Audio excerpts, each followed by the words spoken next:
Con este episodio, conocido mediáticamente como White House, iniciamos esta tercera temporada de Expediente 043, con una novedosa edición para que usted pueda adentrarse en cada caso y con su mente viajar a través de la investigación, las pericias científicas y técnicas, pero además, en algunos de los episodios, le mostraremos un mensaje de las víctimas hacia la ciudadanía. También, como novedad, le presentamos a los actores del caso en video en nuestro canal de YouTube. Esperamos que esta temporada sea aún mejor para que usted conozca el profesionalismo con el cual trabaja nuestra institución. Donde nos atacaron fue muy cerca de la salida del parqueo del hotel y me daban un agredí, me dispararon a mí primero y no podía controlarme. Entonces él me pega otro balazo y yo tenía que venir detrás de mí. Expediente 043. Y bueno, nos acompañan en este caso, para contarnos este caso, dos personas que estuvieron sumamente involucradas en él. Nos acompaña quien era jefe de la sección de homicidios en ese momento, el señor Manuel Cabezas, y nos acompaña una de las víctimas que ha querido venir con nosotros, y le agradecemos mucho a Angie Peraza, que ha querido venir a contarnos su experiencia desde esa parte que casi nunca es escuchada, la parte de la víctima. Así es que bueno, queremos iniciar, Angie, con usted y quisiéramos ver un poco ese día. Hemos hablado fuera del episodio, que fue un día además poco particular. ¿Cómo trascendió ese día? ¿Qué pasó ese día? Muchas gracias por la invitación. A ese día sí comenzó muy extraño porque generalmente yo siempre iba manejando hasta el trabajo. Ese día no tenía ganas de manejar. Entonces me fui en bus. Pero resulta que yo tenía miedo de ir en bus porque mi difunto esposo vivía en La Uruca, al frente de Lina. Entonces yo tenía que cruzar el puente peatonal para ir hacia San José. Entonces me daba miedo caminar el puente peatonal. Entonces eran varias cosas, ¿verdad? Una, no quería caminar el puente peatonal. Dos, estaban asaltando los buses. No sé si se acuerdan de eso. Habían asaltos en ese momento. Ajá. ¿Qué era lo que hacían? No me acuerdo, pero estuvo muy de moda en ese tiempo. Entonces tenía miedo de ir en bus porque estaba de moda esos asaltos en el bus. Pero bueno, ese día no tenía ganas de manejar y me fui en el bus. Llegué a San José, tenía que caminar como 300 metros de la caja hacia el parque, creo, para esperar la buseta, que subía hasta Escazú. Entonces esos 300 metros también me daban mucho miedo. Entonces ese día no era normal. No era normal, pero igual, yo no quería manejar. Ya llegué bien, ahí estaban los demás compañeros y ya, fuimos a trabajar. Ese día estaban los preparativos para festejar Halloween en el casino y en el restaurante. Ajá. Entonces, me recuerdo que ese día me obligaron a ayudar a jalar material para la decoración y yo no quería. Y yo solo quería irme rápido ese día. Era algo raro. Resulta que el jefe dice, bueno, ya hoy nos vamos temprano. Eran las 11:30. Faltando 10 para las 12 cerramos y nos vamos. Y yo, qué bien, pero había que esperar la buseta.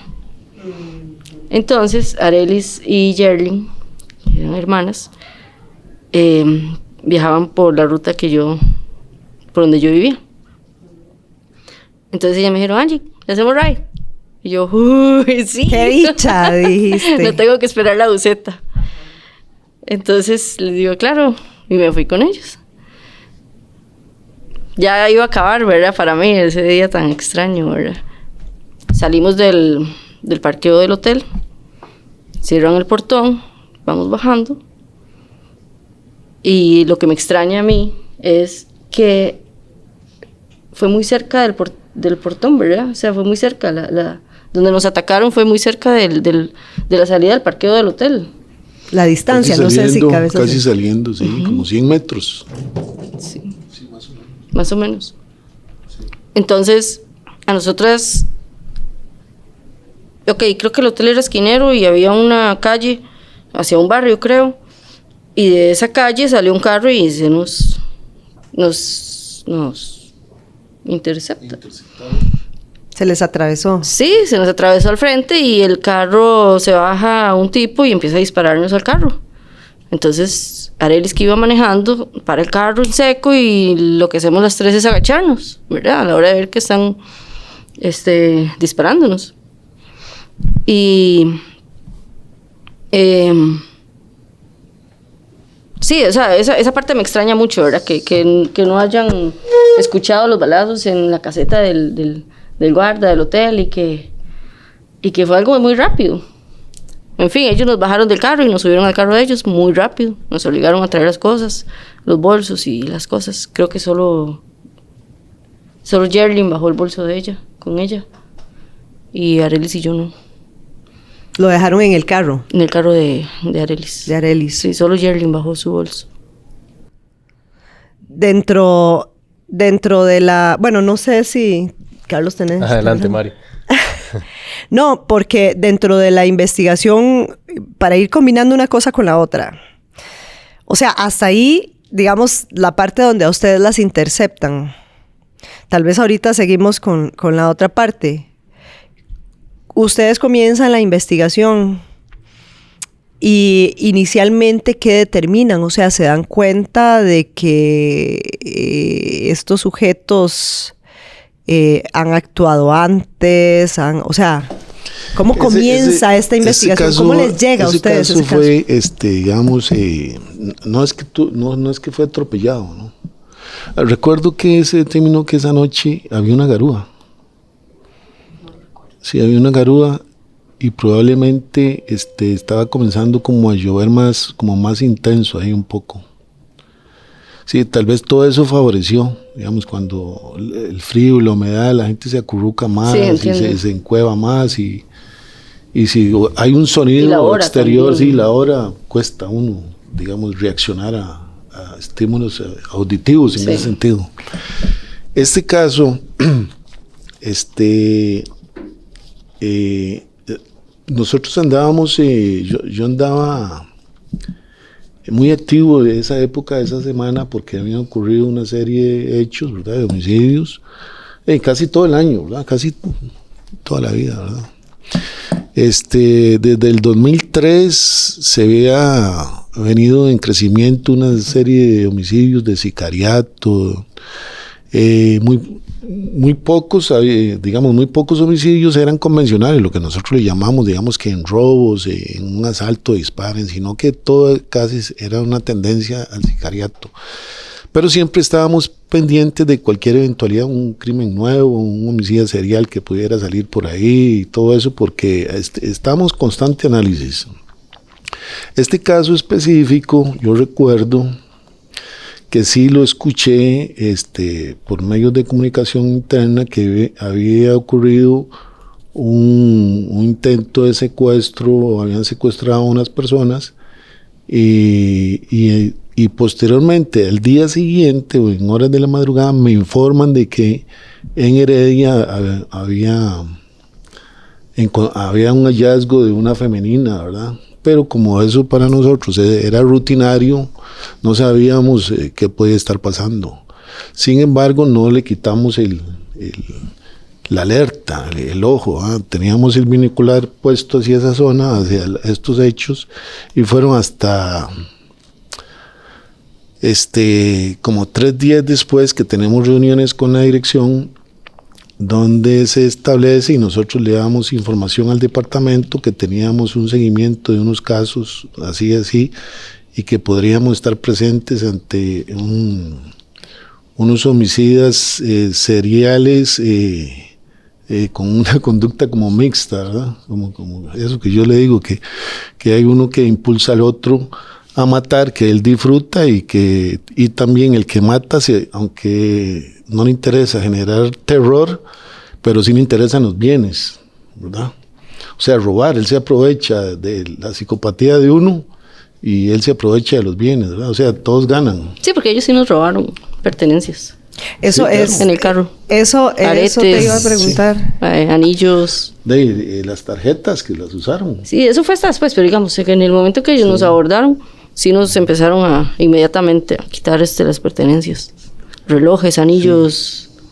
Ahí hay, como yo le explico, o sea, digamos, en la historia de los homicidios son pocos esta vinculación de personalidades, pero sí se dan. Cuesta encontrar, digamos, una pareja que sean, digamos, que tiendan a estar maten más de 3 personas con una tendencia así para... uno roba y el otro disfruta, ya sea su psicopatología sea sexual o algún tipo de resentimiento que tenga, o ya sea por raza o por religión o nacionalidad o algo así, que nacen este tipo de sujetos. Pero en este caso específico teníamos esa combinación. Entonces nosotros estábamos dándole seguimiento a todos estos homicidios que parecían convencionales, pero no nace en Costa Rica cualquier persona que diga hoy voy a ir a matar. Digamos, no es cualquier persona que mira, no es como dice, voy a tomarme una cerveza o vamos a comer no. Eso es anormal, obviamente. Digamos, en la sociedad no crecen o afloran constantemente este tipo de personajes. De hecho, yo le estaba comentando que en el trajín de estas investigaciones nosotros logramos establecer un violador o un abusador sexual en serie, que era ese taxista, que fue que la fuerza, ya lo teníamos nosotros identificado, que andaba un sujeto que desnudaba a mujeres y las dejaba botadas, y nosotros creíamos que este muchacho podía haber sido el que participó en uno de los homicidios en 2, ¿verdad? En una muchacha que se llamaba Paula, recuerdo, en otra muchacha que estaba en el sector de La Golita. Ahí, en ambos habían parejas y creíamos que podíamos estar presentes en una combinación de esta conducta con estos sujetos.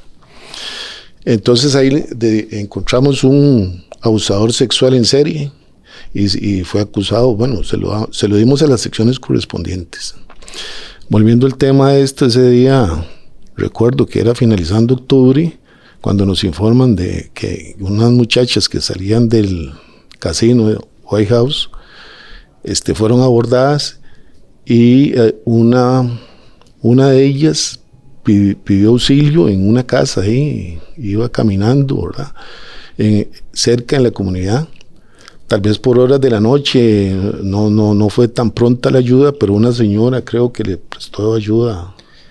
Que ahí tal vez Angie nos pueda comentar un poco sobre esa parte y qué sucedió posteriormente de donde las abordaron. Uh-huh. ¿Qué siguió después de eso? Las abordan, las ingresan al vehículo en el que viajaban ellos, y cómo sigue la historia cronológicamente. Uh-huh. Ahí después de eso es cuando él sí se interesa en la tarjeta de Yerling, porque le revisan el bolso, ¿verdad? Ya creo que íbamos por San José, si no me equivoco, esto fue en Paseo Colón, y ya es cuando él se da cuenta que tiene la cartera de Yerling y quieren sacar plata. Si no me equivoco, bueno, todas estábamos súper nerviosas, pero Yerling era la que estaba más afectada en ese momento, y ella le dijo: tome la tarjeta, tengo no sé cuántos dólares, lléveselo, saca lo que quiera. En ese momento no recuerdo, creo que fueron 30,000 colones que ellos sacaron del cajero. Si no me equivoco, fue en Paseo Colón. Sí, de ahí creo que fueron a poner gasolina, que me acuerdo que fueron 5,000 colones. Y de ahí ya fuimos para Heredia. Es que no podíamos ver mucho porque estábamos agachadas, nos tenían agachadas. Ah, bueno. Sí, ellos nos tenían agachadas en el carro para no ver. De hecho, es curioso porque pasaron a echar gasolina. No. ¿Y en la gasolinera? No hubo alerta de alguien de verlas a ustedes. Juan Carlos iba armado. Nos iba apuntando. Él iba sentado en el asiento. Él iba sentado adelante. Todavía en el cajero. Ok, en el cajero él se pasa para atrás. En el medio de Yerlin y yo. Y Arelis la pasa para adelante. Después de sacar plata en el cajero. Si no me equivoco, sí, cuando íbamos bajando de Escazú hacia San José, pasó una patrulla. Entonces fue cuando ellos se asustaron. Entonces ellos ya nos obligaron a agacharnos. Sí. Arelis me acuerda que cuando estábamos en Paseo Colón, antes de que a ella la pasaran hacia adelante, sí, ella estaba como tocándome y tratando de hacer el intento de bajarnos porque estábamos detrás de la parada de taxis. Había muchos taxistas. Entonces ella tenía el impulso de pedir ayuda a los taxistas. De abrir el carro, tal vez. De abrir el carro, sí.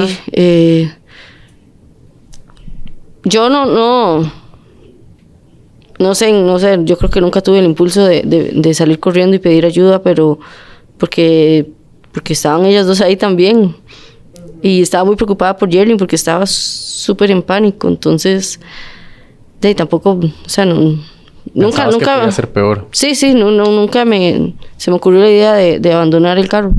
Además de que ya había escuchado desde que nos subimos de que él cerró los seguros. El carro iba con cierre central y él lo cerró. No podíamos abrir.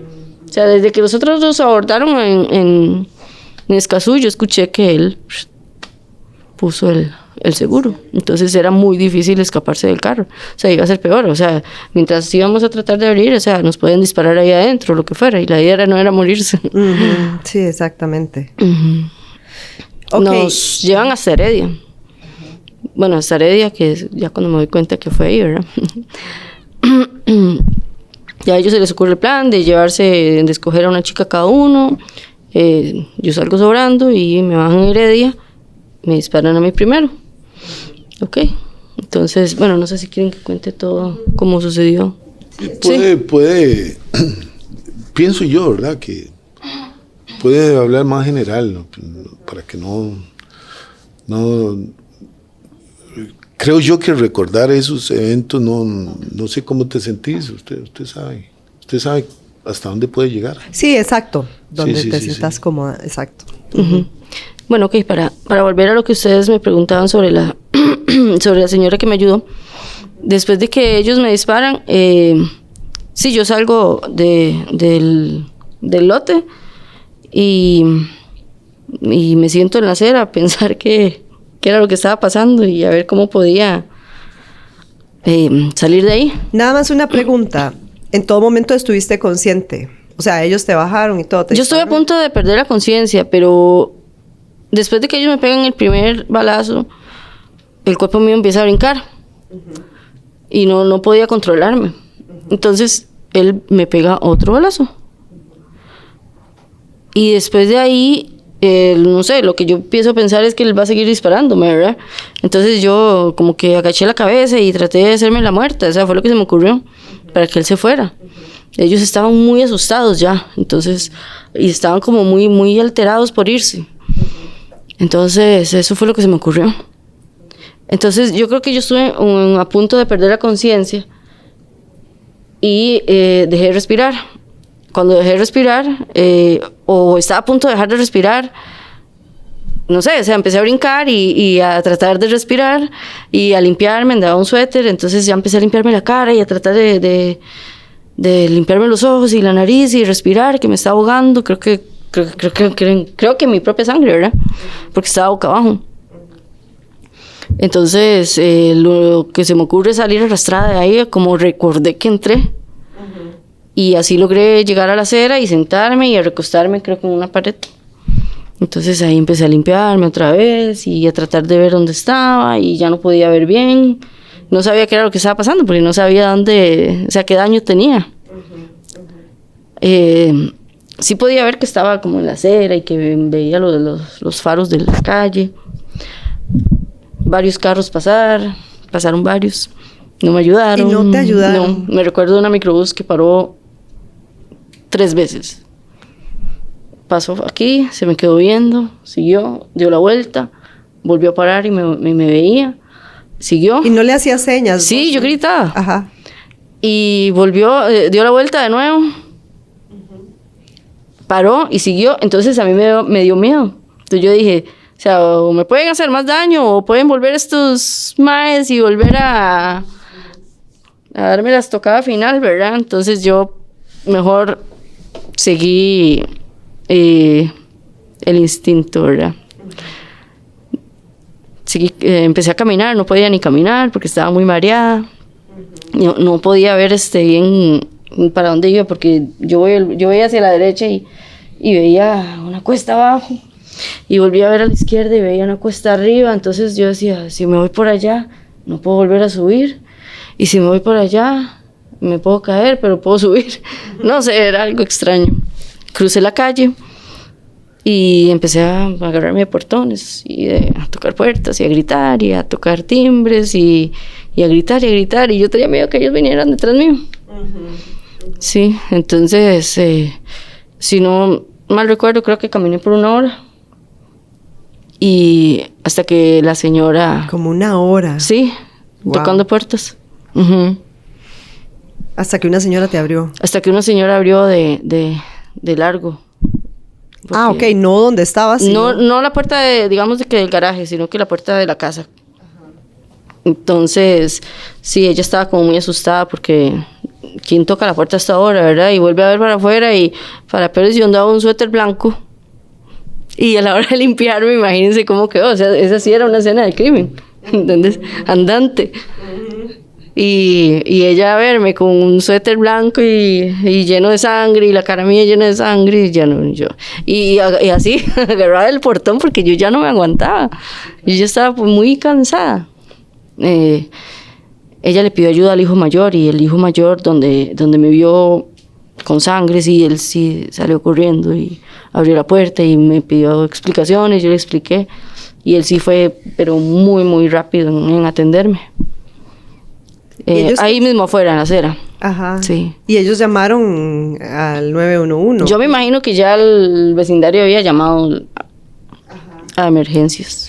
Sí, recordemos que eso fue en la madrugada. Sí. Imagínese ese evento en la madrugada. ¿Llegó una ambulancia a atenderte? No, primero llegó la policía municipal. Si no me equivoco.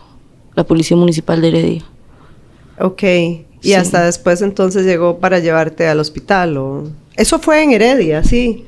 ¿Y por qué asumieron el caso ustedes aquí en San José? Si eso fue en Heredia. Sí, eso fue una determinación de la dirección porque nosotros ya teníamos en la lista incluido una serie de sospechosos y estaban los nombres de Juan Carlos y el otro, Cristian. Ya los teníamos en la lista. Yo expliqué eso en el Departamento de Investigaciones Criminales y coyunturalmente estaban recibiéndose informaciones de parte de las unidades que reciben, creo que estaba el SICO en ese momento, y otras secciones que nos decían que quiénes eran, ya los teníamos identificados y se les había fugado la información. Entonces,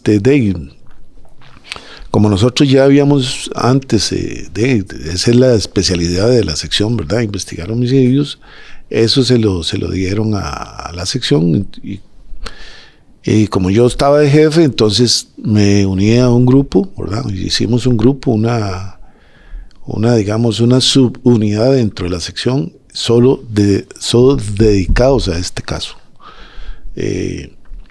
Cuando ya nos enteramos de la dinámica del hecho, cómo actuaron estos antisociales y demás. Que eso iba a preguntar.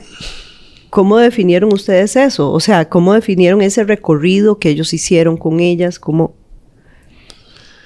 Sí, recordemos, te lo iba a comentar, que esta asignación nos la dieron como una semana después del hecho. Pese que estábamos nosotros atentos a la información y los acontecimientos que iban pasando con otras secciones, creo que había participado en ese entonces varios delitos contra la vida. Sí, era la sección en ese momento. Entonces ahí estábamos en comunicación y ellos nos dieron la información y nosotros parcialmente reconstruimos todo lo que se podía. Lo que pasa es que aquí hay que correr. Y con los recursos que teníamos nosotros no podíamos ahondar mucho, sino nos abocamos más que todo en Heredia. Esa información, retrocedimos todo lo que se pudo, ¿verdad? El recorrido de ellos y todo eso para buscar en fuentes. Recuerdo que el compañero del OIJ Heredia, nosotros le pedimos vehementemente que hiciera una minuciosa inspección dentro del hotel, porque se había recibido información de que ahí estuvieron los sujetos y la habitación y demás. Ahí se hizo una minuciosa, se recolectaron fluidos y huellas digitales, y ahí se determinó que ahí estuvieron las personas. Entiendo que hubo una huella digital de uno de ellos dentro del hotel donde fueron llevadas las víctimas, y huellas de las víctimas también, ¿verdad? Ok, ellos estuvieron ahí entonces. Sí, ellos estuvieron ahí en el hotel, claro. Ahí,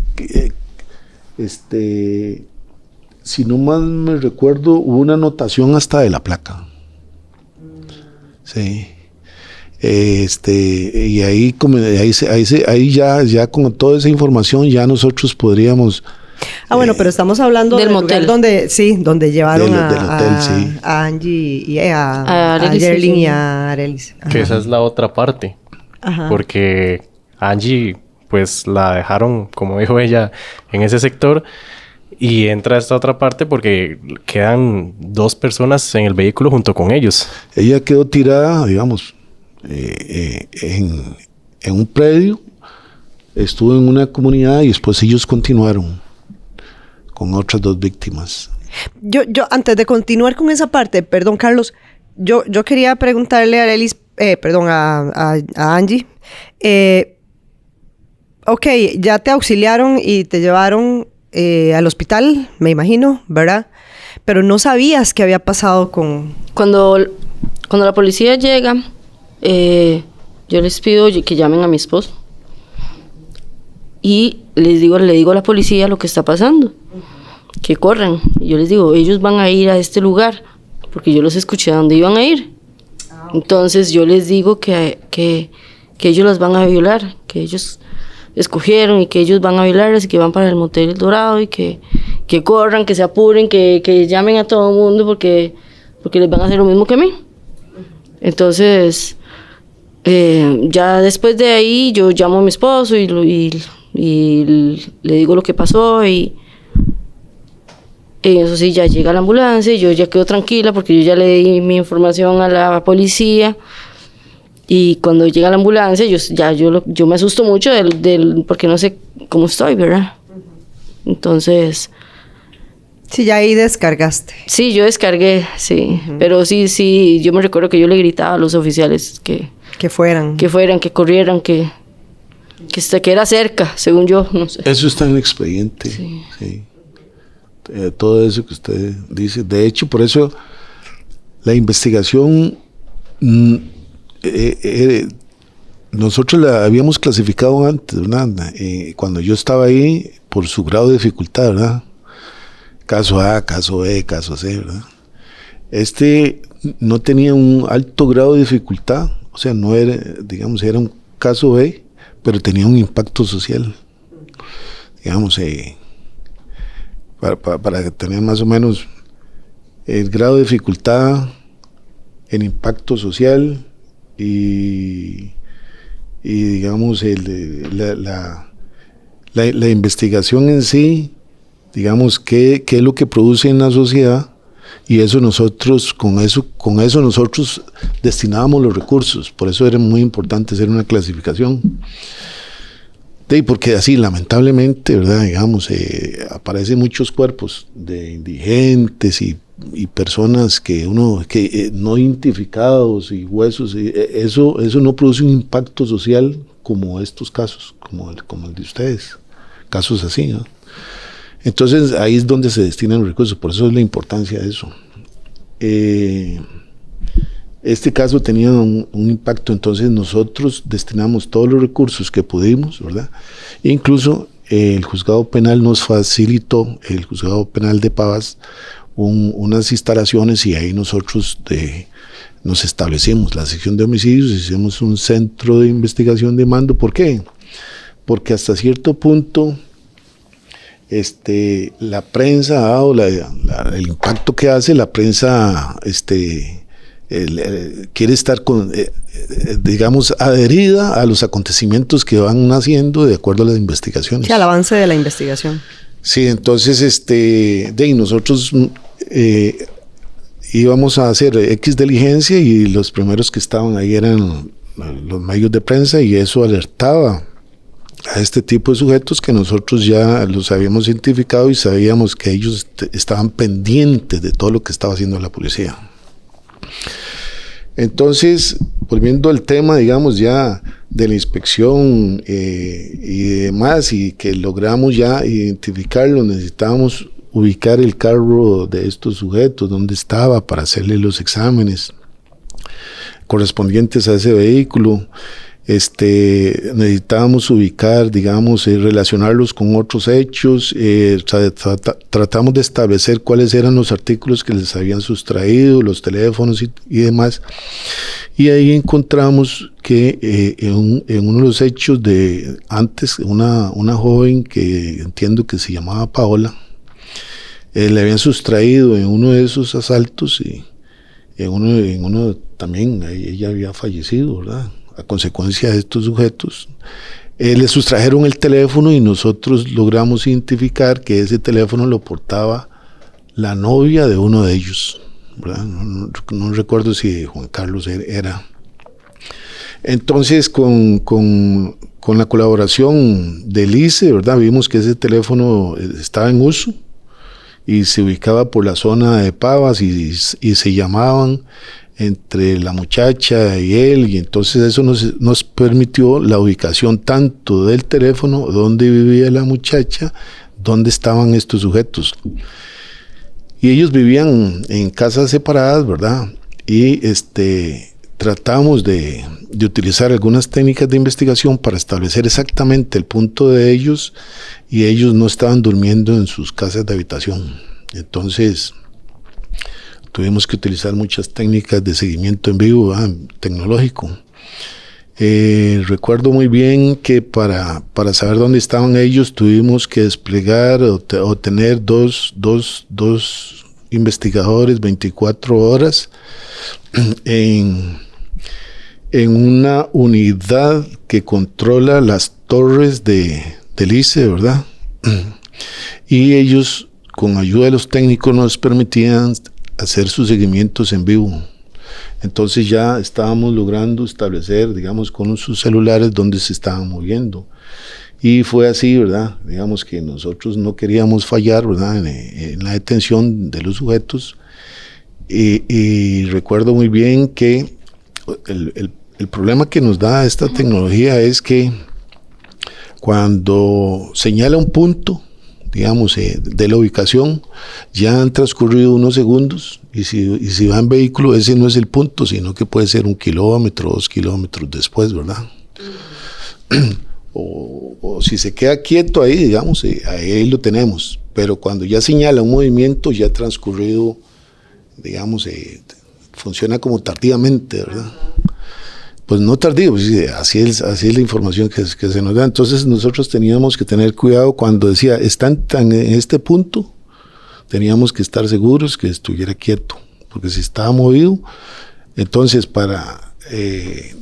porque ya habíamos hecho varios intentos de hacer seguimientos, ¿verdad?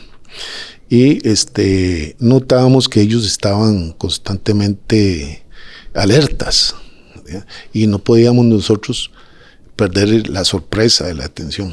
Entonces, o se hacía de una vez la acción de la captura, o no podíamos, digamos, que quedara en error, en equivocación, ¿verdad? O se hace la captura, porque incluso en el allanamiento, porque en el allanamiento el juez tiene que hacer una serie de motivación, ¿verdad?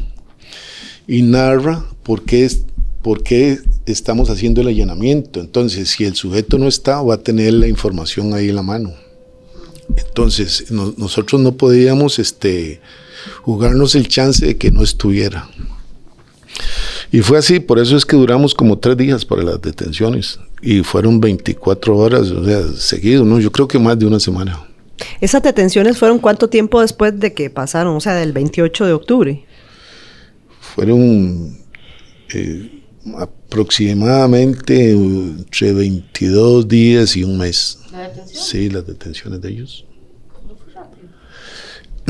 No, fue rápida la identificación. La identificación, sí. Que eso quería preguntar yo. ¿Cómo hicieron ustedes para... Bueno, ya usted ha contado que venían investigando porque ya ellos habían cometido otros delitos al parecer. Pero esos elementos, para identificarlos plenamente, porque ellas, tanto Angie como Arelis, que fueron las que sobrevivieron, en ese momento no estaban en una condición, digamos, de salud como para ir a hacer identificaciones y ese tipo de cosas. No sé, digamos... Sí. Nosotros ya los teníamos a ellos de sospechosos. Hicimos un álbum fotográfico. Si no me equivoco, a mí a las 6 de la mañana del día siguiente ya me estaban... ¿Enseñando fotos? No, porque yo no podía ver. Estaban... Ok, ya estaba entrevistando, el OIJ ya me estaba entrevistando en la camilla, en emergencias, no sé dónde estaba yo, en cuidados intensivos, no sé. Sí, fueron los compañeros. En el hospital. Los compañeros y yo di una manifestación. La descripción para hacer un retrato hablado. Sí, de ellos dos. Pero, o sea, me recuerdo que me despertaron y todo, o sea, yo... Fue con ¿cómo se llama la otra muchacha, perdón? Arelis. La que hizo el reconocimiento fotográfico. Arelis tuvo que haber sido. Nosotros hicimos un álbum. Por cada uno iban 10 fotografías. Incluimos a ellos, a uno. Y en el otro álbum incluimos a otro. O sea, se mostraron 20 fotografías en álbumes diferentes. Y en los dos, 100%, la otra muchacha lo reconoció. Eso nos dio pie a continuar la segunda parte, ¿verdad?, de la investigación y la captura. Posteriormente, ya cuando la investigación se vuelve robusta, entiendo que hicieron reconocimientos físicos. O de Arelis, creo que sí. Ella hacer el reconocimiento físico. Una vez que se hace la detención. Una vez que se hace la detención, sí. Y fueron reconocidos, sí.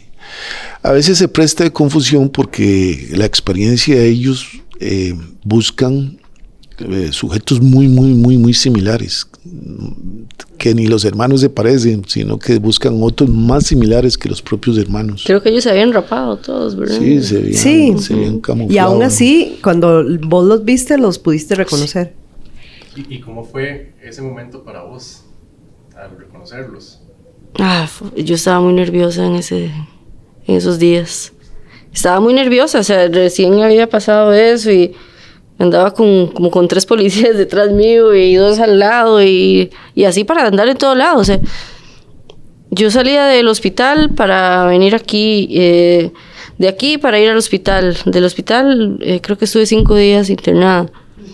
Ya cuando era de la casa, que me tenían escondida, que yo ni sabía dónde. Igual con policías hasta en la cama. Ajá. Sí, entonces... Se te dio protección, sí. Sí. Protección de víctimas, sí. Tenía un policía en la puerta del cuarto y uno en la puerta del garaje y no podía, o sea, todos los días tenía que ir al hospital. Entonces, camuflada, o sea, era mucho. O sea, yo estaba muy nerviosa de volver a ser atacada. Y más con tanto cuidado de ¿cómo se dice? Policial, o sea, estaba... Tanta No protección, entendías- custodia y todo eso, sí. No, digamos, ¿entendías un poco por qué o digamos, eso? Eso era una confusión muy grande. Primero, yo no podía ver. Había perdido mi ojo derecho. Mi ojo izquierdo estaba súper... Tenía una lesión. sí, tenía una lesión. Entonces no pude ver por mucho tiempo. Entonces, o sea, me costaba caminar, me dolía mucho la cara, me dolía mucho los ojos. Era algo muy terrible para mí salir y saber que tenía policías a la par y que no podía hablar, que no podía decir esto, que no se asome, que todavía no salga, que ahora sí, que vamos para el hospital, que vamos para el edificio, que era muy... Sí, un cambio de vida radical, Sí. totalmente. Sí. Entonces era una confusión y un miedo a que volviera... Sí, creo que ahora recuerdo que sí, ellos... Por eso era el miedo, porque ellos todavía no habían sido arrestados. Sí. Sí, volviendo al tema del teléfono que pertenecía a una de las víctimas anteriores, ya cuando teníamos nosotros la ubicación plena donde vivía una de las novias, ¿verdad? Que tenía comunicación con uno de ellos, cuando la investigación por radiobases y gracias a la tecnología vimos que uno de los sujetos no estaba viviendo en la casa, sino más como unos 5 kilómetros más escondido en Pavas. Logramos ubicarlo plenamente y otro de ellos sabíamos y se escuchaba que tenía que firmar y que cómo hacía. Entonces un abogado lo estaba asesorando, ¿verdad? Y que él tenía problemas y parece como que el abogado sabía todo. Entonces dijo que él se iba a informar, el abogado, cómo estaba el tema de que si tenías otra captura pendiente o algo así, como seguro lo estaba haciendo perder el tiempo, ¿verdad? A uno de ellos. Y le dijo que tranquilo, que vaya a firmar y que tenía que firmar X día, digamos, creo que era un 17 o como en noviembre, ¿no? Un día de media mitad del mes, ¿verdad? La mitad del mes. Entonces, nosotros por medio de su teléfono le veníamos dando ese seguimiento, ¿verdad? Cuando más o menos ya nosotros teníamos la experiencia de que cuando el punto nos decía que él venía por X lado, ya decíamos, ya va entrando. O sea, aunque el punto nos decía, está por Plaza Víquez, ya sabíamos que ya tenía que ir entrando inmediatamente. Y entonces esos cálculos teníamos que venirlos haciendo y todo era por frecuencia de radio, ¿verdad? Y dichosamente no se enfocó esa información. Y los compañeros que estaban en las radiobases, el ingeniero que nos estaba ayudando a la ubicación, y cuando ya sabíamos en qué despacho iba a firmar, ahí nosotros teníamos tres investigadores que lo atendieron. Y ya el investigador sabía que era uno de ellos, ¿verdad? Y le digo, venga, pase aquí adelante, firme. Y cuando firmó, mucho gusto, los posamos y ya quitamos a uno. Y el otro sí se le hizo el allanamiento en la casa. Al que se hizo el allanamiento en la casa se le detuvo en ese momento. Todo era simultáneo, sí. Ajá. Sí. ¿Y qué hizo el sujeto cuando llegaron al allanamiento? Usualmente, digamos, el impacto y la sorpresa los deja paralizados. En Punta Arenas nosotros encontramos el carro. Sí. Ah, ¿de verdad? Sí, el carro. El carro ya teníamos la placa, ya íbamos a ir por él. Nosotros queríamos que lo dejaran ahí hasta hacer una inspección minuciosa. Y así se hizo. No recuerdo específicamente los hallazgos del carro, pero pero creo que ahí con el transcurso de la investigación iban floreciendo evidencias muy importantes para las comparaciones. Con la novia, ¿verdad? Se le hizo el allanamiento también ese mismo día, y la novia nos arrojó elementos, digamos, muy importantes. Se encontraron 2 armas de fuego, una pistola, un revólver, un rifle, creo que era un rifle de asalto y una escopeta, ¿no? O sea, estaban bien armados ellos, ¿verdad?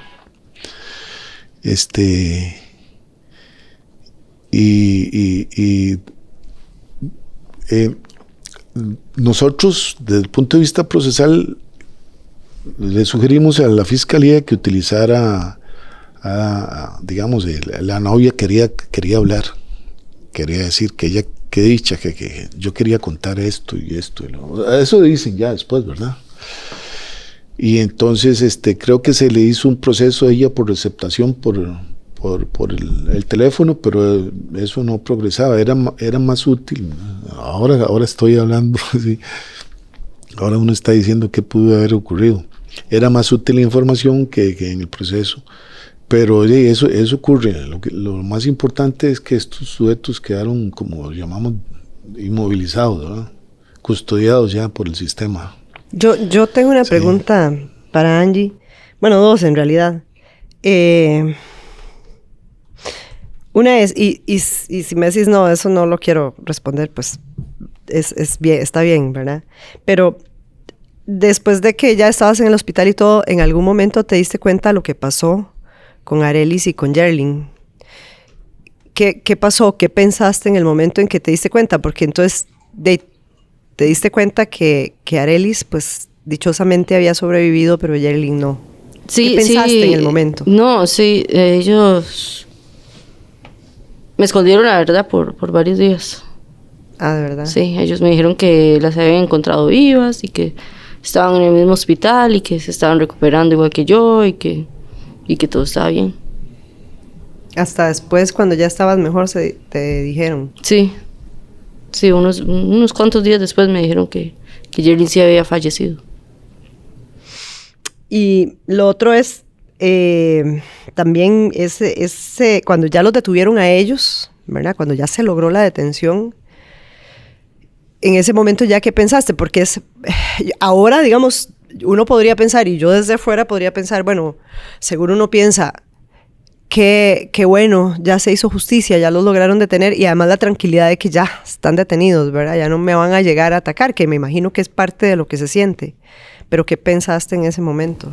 Yo creo que nunca hay tranquilidad. No se recupera. O sea, no vivo con miedo, pero tranquilidad no se recupera. Porque siempre está como... Y más con ellos, que dieron tanta guerra de tratar de cortar los procesos y de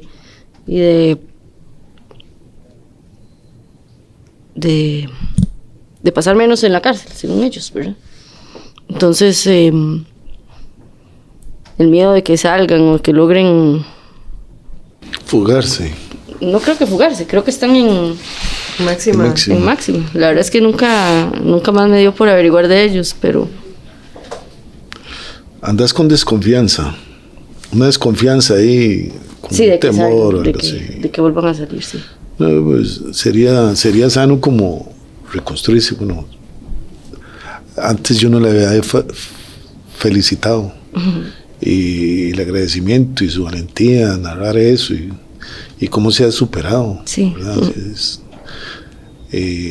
Yo no tengo por qué recomendar nada, pero sí sería bueno que con una asistencia profesional uno se supera todo eso. Uh-huh. Sí.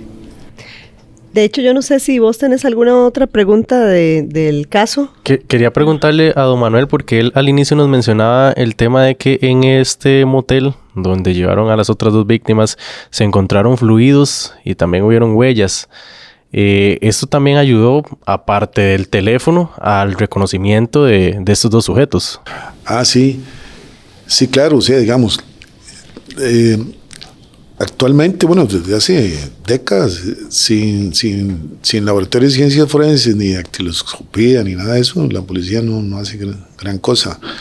Por la renuencia de testigos en participar, y obviamente por el temor y todo eso, más con el crecimiento del sicariato y la intimidación que produce todos estos hechos. El Estado debería de ver eso, cómo pudiéramos nosotros de revertir ese temor que anda la sociedad de no participar en los procesos. Por eso es importante luchar por los recursos de la Policía Judicial. Sí, claro, sí es muy importante lo que se encontró ahí. Casi como que la intervención de la inspección se hizo el día siguiente, ¿verdad? O como 2 días después. Pero se custodió el lugar. Sabemos que es visitado por mucha gente y había que hacer descartes y toda esa dinámica que es una habitación de un motel, lo que ocurre ahí, y entonces era confuso. Había que hacer una subinvestigación de esta investigación, qué fue lo que pasó ahí antes del hecho, para descartar fluidos y huellas y todo. Pero sí se establecieron huellas dentro del motel. Sí lo recuerdo porque el compañero de Heredia que participó en eso me llamó muy efusivamente que qué dicha que ahí estaban ubicados los sospechosos y o sea, digamos, toda la cadena de indicios fueron amarrados de una manera coherente. De hecho, por eso se logró la sentencia, ¿verdad? No hubo duda. En ningún momento,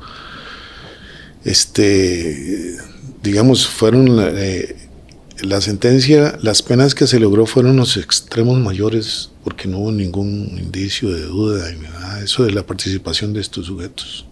Con los otros casos, creo que no se le dio posterior o digamos con más fuerza, más los casos anteriores, porque digamos el Ministerio Público no tuvo una participación como más vehemente ahí. O sea, no fueron perseverantes por la ausencia de indicios, ¿verdad? Y además que no se iba a lograr una pena mayor. Sí, al final lamentablemente para las víctimas y para las víctimas de esos casos, ellos o sea, ya no valía la pena ser enjuiciados por los otros. ¿Perdón? Ya no valía la pena enjuiciarlos a ellos por los otros delitos que habían cometido con las otras personas. Para efectos de las víctimas que necesitan una respuesta, sí, pero ellos no se iba a lograr una condena superior. O sea, digamos, ellos no iban a estar bajo custodia o presos. Digamos, por esos otros delitos. Sí. Aquí suele algo... O sea, no se les iba a aumentar la pena. Sí, suele llamarse, porque como la pena no suele aumentarse, la pena más allá de los... A ver, hay un límite que son 50 años. Los otros homicidios que hayan cometido o los otros delitos... ya no quedan, a pesar de que queden condenados, no es que van a estar esa cantidad de años, porque no es que terminan los 50 años y después siguen cumpliendo la condena de otros delitos, sino que se suma todo y al final lo que cumplen son los 50 años cárcel, que en realidad son menos. Sí, porque... No, para efectos, de los derechos de la víctima y tener, digamos, como una respuesta de lo que le pasó a sus familiares, a sus hijos o a las muchachas estas que murieron y los jóvenes, hubiera sido sí, como sano haberles dicho, ellos son vehementemente por estos y estos elementos. Pero sabemos que en cualquier parte del mundo no todos los delitos se esclarecen. A Cristian se le interpusieron 179 años y a Juan Carlos 193. Sí, son casi 200 años cada uno, ¿verdad? Que no los pagan. Igual pues la condena es muy alta y son muchos años en la cárcel, que ya piensa uno en el momento de salir, pues ya son casi que adultos mayores, ¿verdad? O sea, cuando salgan de la cárcel. 25. Sí, la experiencia principalmente del FBI, ¿verdad?, de Estados Unidos, establece como que a cierta edad, los sujetos ya no delinquen. No delinquen con la misma fuerza, llamémoslo así, que cuando uno tiene cierta, digamos, con más fuerza, ¿sí?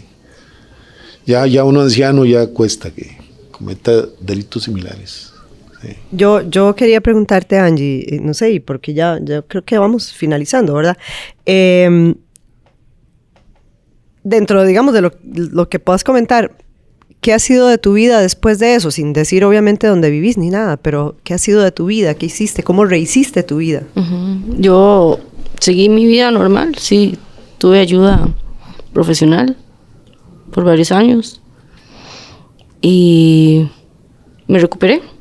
Gracias a Dios me recuperé pronto y he seguido mi vida normal, trabajando en mi casa. ¿Tuviste apoyo de tu familia? Sí, claro, siempre. ¿De amigos? Sí. Que eso me imagino que debe ser importante para, digamos, su recuperación. Claro. Le confieso que yo nunca externo este tipo de comentarios, que pasé pensando mucho tiempo sobre usted. Sí, y me alegra mucho verla. Muchas gracias, don Carlos. Bien, la veo fuerte y la veo saludable. Sí. Y eso es muy importante, sí. Nunca creí ni esperé verla en una situación así como esta, y menos narrando y reviviendo todos esos hechos que usted pasó, ¿no? Sí. De hecho, tal vez, don Manuel, también nos gustaría saber para usted qué significó ese caso, porque hay casos que marcan a los investigadores, a los jefes, y usted nos comentaba fuera de micrófonos que fue un caso que lo marcó también. Sí. Sí, marcó en el sentido de que, como dijo el papá, Marín, no recuerdo el nombre. Carlos. Carlos, sí. Don Carlos, sí. Cómo la naturaleza hace que nazcan este tipo de conductas, ¿no?, de psicopatologías. Otros han escrito que nacen con los genes así y demás. Y por eso uno profundiza en las investigaciones y regala horas y meses de vida sin descansar, porque este tipo de gente no puede andar en la calle, ¿verdad? Y más si el Estado le ha encargado a usted esa responsabilidad. Uno tiene que responder, ¿verdad? Claro que sí me marcó más, a mí me marcó más, digamos, ver el papá de un muchacho que apareció allá por el aeropuerto de Pavas, que fue ultrajado por estos sujetos. Había una muchacha, había un joven, es que no recuerdo el nombre, una edad así más o menos 24 años, que apareció por el aeropuerto con un impacto, y el papá, la policía le hizo un cordón y el papá no le importó ver y abrazar, ¿verdad?, a su hijo. Eso me impactó bastante, ¿verdad?, más que uno es papá. Y esto que le pasó a ella, que le pasan a las muchachas y que quedan con vida, y los traumas que producen, todo eso uno se queda pensando en eso, ¿verdad? Aunque uno diga, eso es mi trabajo y tengo que ser duro, ¿no? De hecho, digamos, hay un señor ahí en Estados Unidos que se llama John Douglas, que era perfilista, digamos, hacía perfiles criminales en Estados Unidos de la escuela de la unidad de comportamiento humano del FBI en Cuántico. Él hizo tantos perfiles que quedó traumado, quedó muy afectado. Ahorita tiene como 80 años. En el caso del crimen de la Jolita, nosotros tuvimos sesiones con él, y ya era grande, ¿no?, el muchacho, el señor. Y después en su biografía escribió que eso lo afectó demasiado. Más que todo, escuchar las conductas de estos agresores y ponerse al lado de las víctimas, eso lo marcó demasiado. Yo pienso que que a mí no me marcó porque yo me dediqué a otras actividades deportivas y profesionales. Sin embargo, pienso que uno arrastra, pienso yo, ¿verdad? Arrastra todo esto. El crimen de la abuelita fue algo increíble, ¿verdad? Y otros lo ven desde otro punto de vista, pero no lo vivieron, ¿verdad? Son solo papeles, pero no lo vivieron. Entonces sí. El hecho de que ustedes vivan los casos desde adentro los marca. Claro. Sí. Sí. Casos como de ella.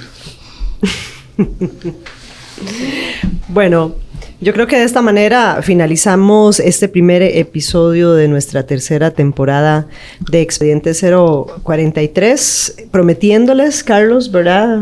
Casos bastante interesantes contados desde la óptica de la Policía Judicial. Así es, casos muy interesantes y esperemos que sigan siendo del gusto de nuestra audiencia. Así es, gracias don Manuel, gracias Angie, de verdad por haber estado con nosotros en este episodio. Expediente 043.